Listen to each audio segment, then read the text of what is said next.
Hello and welcome back to my channel. Today we're going over how to budget when your income is less than $1,000.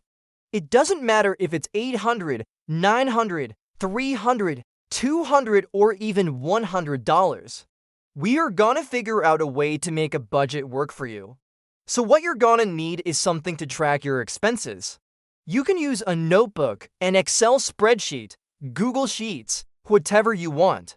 But this is where you're gonna put all of your expenses every month. So what I need you to do is look at your bank account, all of your credit cards, debit cards, everything that has come out of your account for the last few months, and write down every single expense. If it was a one-time thing, it probably doesn't need to be in here unless it's like $50 or more. I know that sometimes things come out of our accounts that we don't even recognize. Maybe it's a subscription that you forgot about. Maybe it's a $7 charge from DoorDash that you didn't recognize. These little things add up, so go through everything. I want you to look through these charges and see if there is anything that you do and recognize or anything that you could cut out. This is where you're going to see exactly where your money is going, and you might be able to find some extra money just by looking at this and seeing, oh, maybe I didn't realize I was paying $40 a month for a streaming service I never use, or maybe I have two different subscriptions for the same exact service. I know I've done that before. The next thing I want you to do is categorize these. Now, I have a free printable that you can grab from the description box below that is gonna help you with this step. But you're gonna take all of those expenses and you're gonna categorize them. If you're spending $40 a month on groceries, that goes into the groceries category. If you're spending $300 a month on gas, that goes in the gas category. You're gonna group all of these expenses into categories so that you can really get a good idea of where the bulk of your money is going. Once you've categorized all of your expenses, then you're gonna prioritize them. The first category that I want you to look at is your needs. What are your basic necessities? Where is the majority of your money going? And you're gonna ask yourself, can I reduce these costs? Can I shop around for better deals? Can I spend less on these things? Groceries is usually a big one. Gas is another big one. We have no control over the cost of gas, but we can control how much we drive, maybe finding a cheaper place to live. We have more control over these things than we think we do. So go through each one of these categories and decide which ones are needs versus wants. Once you've gone through and categorized and prioritized all of your expenses, then you're going to take a good, hard look at your lifestyle. How can you change your lifestyle to match your income? Because if you're making $800 a month and you're living like you make $1,000 a month, that's not sustainable. It's okay to live paycheck to paycheck for a little while, but you don't want to be doing that forever. So what changes can you make to your lifestyle so that you can live within your means? Now I know that sounds really depressing, but it doesn't have to be. Maybe you really enjoy eating out. Maybe you love trying new restaurants. Well, instead of doing that, you could have a stay-at-home date night with your significant other or with your friends. You can cook new recipes. You can try cooking a cuisine that you've never cooked before. There's lots of ways that you can have fun without spending tons of money. I mean, even myself, I would say that I'm pretty frugal. I don't like to waste money. A lot of people would say that my lifestyle looks like I am rich because I always seem to have new clothes, new shoes. Well, the truth is that I've been saving up for these things for a long time. These aren't impulse purchases. They're very planned out. I save up for them.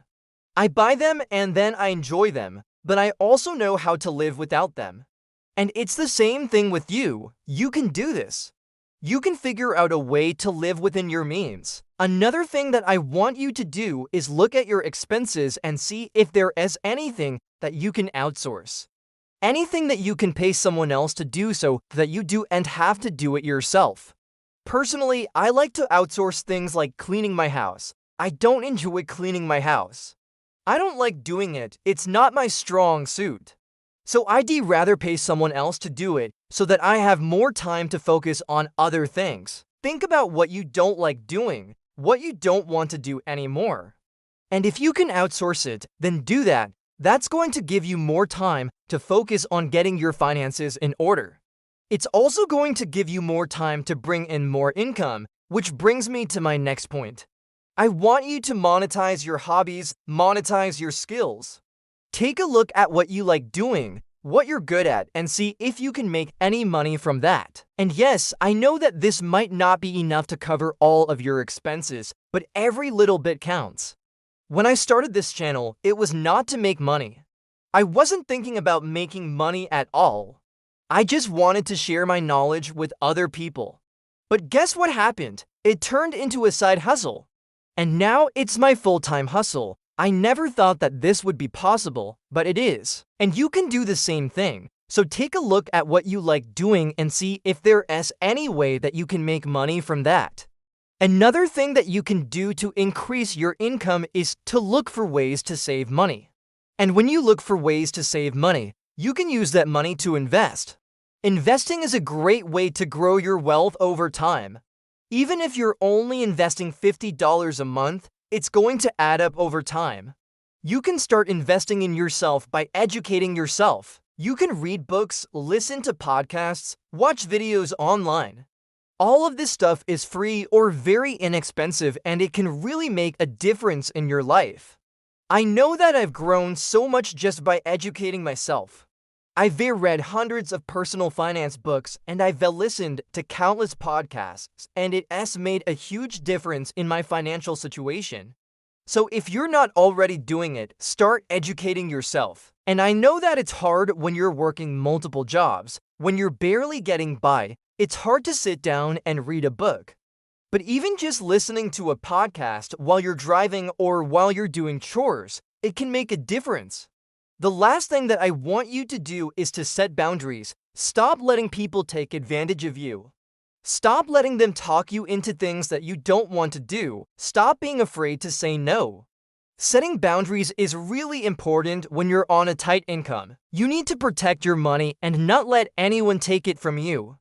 This includes setting boundaries with yourself. Don't spend money on things that you don't need. Don't let yourself be tempted by sales or discounts. Stick to your budget and save money for things that are important to you. So there you have it.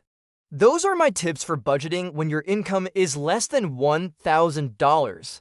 It's not easy, but it's definitely possible. With a little planning and discipline, you can make it work. Just remember to track your expenses, categorize and prioritize them, look for ways to save money, invest it, and set boundaries. If you follow these steps, I promise you, you will be on your way to financial freedom in no time. Thank you guys so much for watching. If you like this video, give it a thumbs up. It really helps me out, and don't forget to subscribe. I post new videos every Wednesday and Friday. Have a great day. You guys, bye-bye.